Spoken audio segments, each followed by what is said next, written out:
Viral perahu terbalik di Sungai Bengawan Solo. Dalam sebuah video yang beredar, terlihat banyak orang yang sedang berenang menuju tepi dikarenakan perahu yang ditumpanginya terbalik.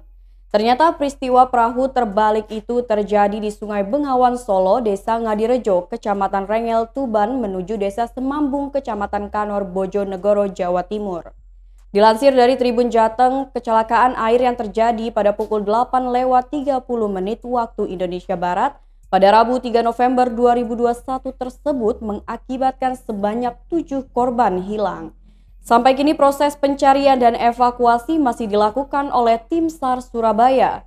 Sebelumnya Tim SAR mendata ada 6 korban yang belum ditemukan dari peristiwa perahu terbalik di Sungai Bengawan Solo. Namun Tim SAR mendapat data terbaru setelah warga mendatangi posko dan melaporkan salah satu anggota keluarganya ditengarai sebagai penumpang perahu terbalik. Kepala Kantor SAR Surabaya, Hari Adi Purnomo menjelaskan data terbaru jumlah total penumpang di perahu yang terbalik tersebut sebanyak 17 orang. Sebanyak 10 penumpang selamat dan 7 penumpang lainnya masih dalam pencarian Tim SAR. Perahu tersebut merupakan moda transportasi penyeberangan masyarakat Desa Semambung. Insiden perahu terbalik diduga akibat arus air yang sangat deras.